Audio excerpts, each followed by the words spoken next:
Hi there, welcome back to the YouTube channel. I'm back. My house move was successful for those of you who understand that I've moved house.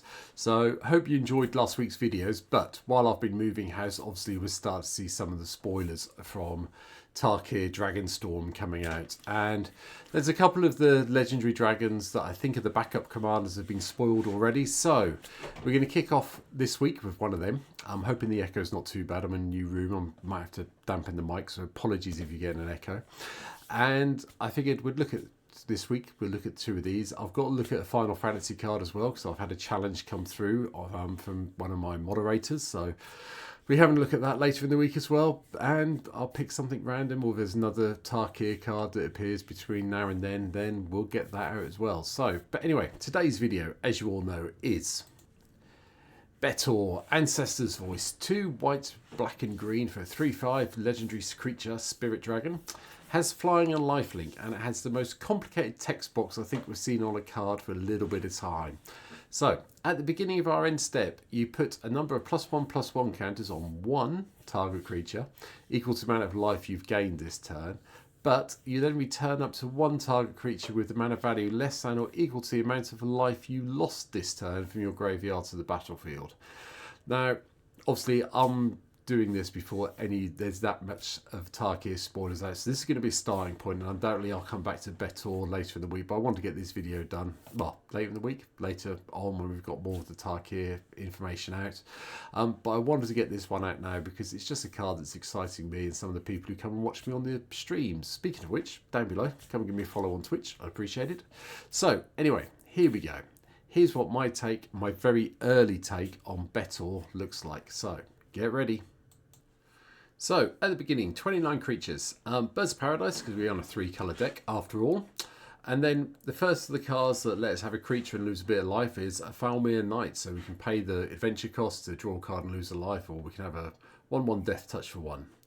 Market Gnome is next to gain us life, and at least with Betor in play, this gives us at least 1/1/1 counter, and we get a card draw, so we're not going to complain.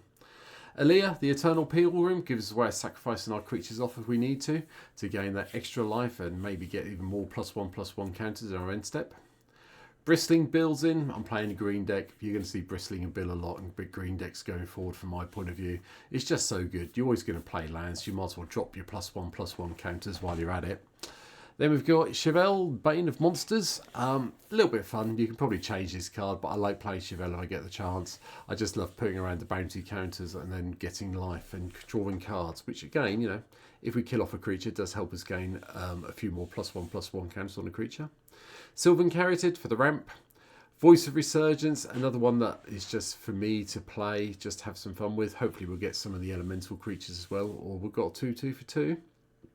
Azusa, Lost But Seeking, is here because obviously we need to make sure we can get our land ramp on the go. Gumdrop Poisoner gives us a food token, and then if we gain quite a lot of life, we can play it off and kill something big off. Heliod's as well, just to chuck around lifelink as and when we need it.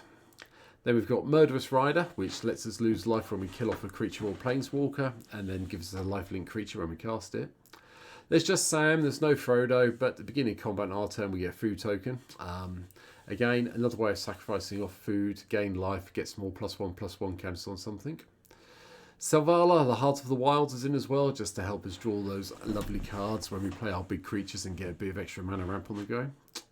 Rev Tithe Extractor also makes an appearance in this deck. I like giving my stuff Death Touch. It makes it a little bit harder for our opponents to block. And hopefully whenever one or more creatures we control deal combat damage, we get treasure tokens, exile top cards people's libraries, and then play them, which is always a bit of fun playing with your opponent's deck. Sorry about that. Trostani, Selenia's Voice is also in as well. We gain life as we populate and we get things come into play. And we can populate. We haven't really got many creature tokens in the deck, but the life gain aspect is what it's here for. Plus a 2/5 is a good blocker, even if it's a little bit complicated to cast in Commander. Drachma, the Eternal, had to have some of the original dragons in, so Dramoka's here. Get in, whenever a dragon you control attacks, you get to bolster 2, so happy with that, pump our dragons up. Elder Gargaroth attacks, gives us life, draws us a card or a beast. Guardian Scalelord also makes an appearance, just for a little bit of reanimation side of things with a backup. But it's another dragon, so we've got some benefits. Junji, the Midnight Sky, lets us return a non-dragon creature when it dies off and we lose 2 life. Again, we get a non-dragon back, and then if we lost a fair amount of life, Betor will let us return even more. And to help us fill up our graveyard with things we can target to return when we've lost life, I've put the Overlord of the Bale Merc in. Yes, it's expensive still on MTGO. Yes, it's expensive in real life. But if you've got one, I think it's worth going in here. Like I say, don't forget this deck is a starting point, so it may not be the final take. Ravos, the Soul Tender, I just to return at the beginning of our upkeep, we get to return a creature card. Dragon Lord Ramoka's also in as well for the flying and the lifelink, and it stops people casting spells during our turn. Kukushko, the Evening Star, we all know what it does, don't need to talk about it, it's just silly in Commander, as we all know. Noxious Gearhulk lets us destroy another creature. If creature is destroyed this way, you gain life equal to its toughness, so again, more ways to chuck and +1/+1 counters around, and the Menace helps. Teneb, the Harvester, makes an appearance for the first time in a long time in one of my decks. I do like the ability of hitting someone with this and then paying the 2 in the black to get another creature card from a graveyard. From a graveyard onto the battlefield on our control, so we can nick other people's creatures. Beledros, the Witherbloom, also makes an appearance. The pest tokens, obviously, when they die off, give us some life, which chucks around +1/+1 counters, or we can pay 10 life and untap all our lands. Yes, it's only once a turn, but that does mean if you've got Betor in play and you get to the end step with Betor in play, you've paid the 10 life, you're going to get anything back from your graveyard you want to. So, hey hum. Old Norborn for the treasures, and then finally Vaultborn Tyrant, because I just like this card and I think it's very good. From there, sorceries. Reanimate. We obviously know what this card does, but we lose life when we reanimate a creature, so it helps us with Betor as well. Exsanguinate for a little bit of a backup win condition. Hopefully we can pay quite a significant X value to get a whole load of life, which if we do makes us have a really big creature, don't forget, with Betor in play. Farseek, Nature's Law, 3 visits for the ramp. Atrocious Experiment. This is where we really do start hitting the life loss cards, because a lot of them are in here. So everyone mills 2, target player mills 2, draws 2 cards and loses 2 life, so that's us. Infectious Inquiry, we draw 2, lose 2 life and give everyone a poison counter, which is not really that relevant. Pain's Reward, an old school one. Saviours of Kamigawa, if my memory serves correctly. We bid any amount of life, and then the highest bidder loses life equal to the high bid and draws 4 cards. Another way of losing life so we can return things. Great. Ambition's Cost, draw 3, lose 3. Blood Tithe, each opponent loses 3 and we gain life equal to the life lost this way. So technically it's, everyone loses 3, we gain 9 for 4 mana if you've still got 3 opponents when you play it. Damnation's in for a bit of board control. Feed the Infection, we draw 3 and lose 3, and then each opponent who has 3 or more poison counters loses 3 life. Again, irrelevant the second clause, but hey hum. Shamanic Revelation lets us draw cards for each creature we control and gain a whole load of life when we've got creatures with power of 4 or more. Unfortunately, Betor, it's a 3/5, so but most of our creatures we can gain some life, hopefully. And then a little bit of reanimation stuff. Unburial Rites is in.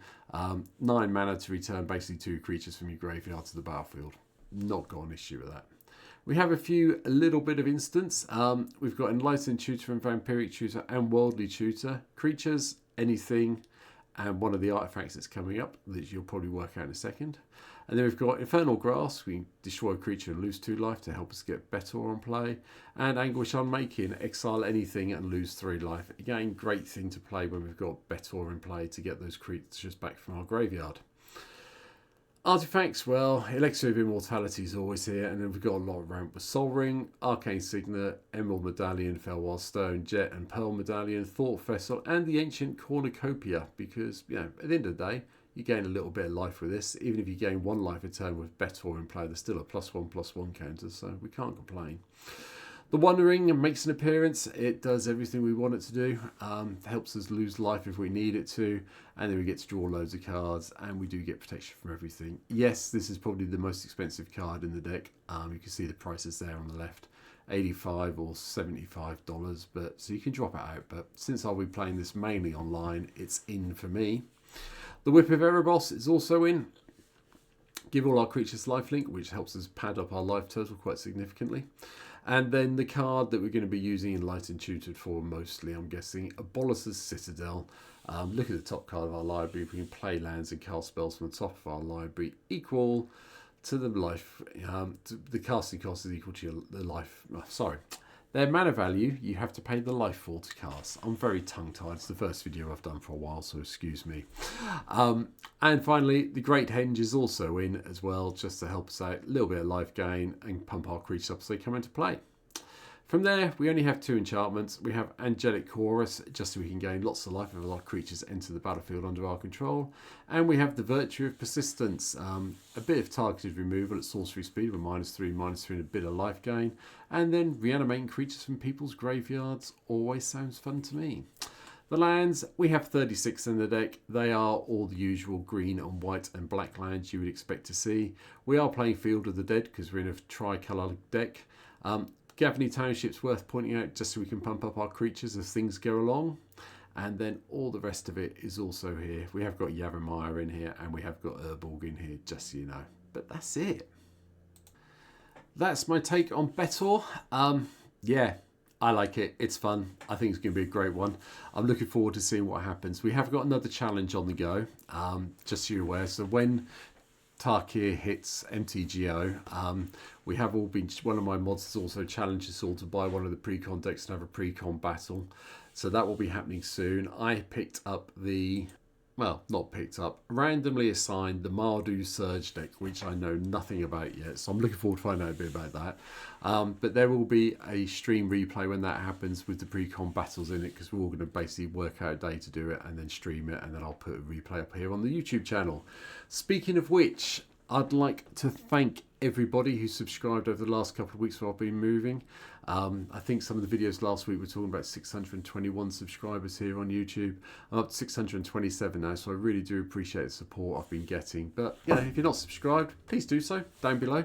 That keeps you up to date with everything I'm doing here, and obviously there'll be more Tarkir stuff hitting the channel soon. But for now, that's my first take on Betor. There will be another take once we've seen the whole of the Tarkir set. But for now, thanks for watching, take care, and I'll see you very soon. Bye.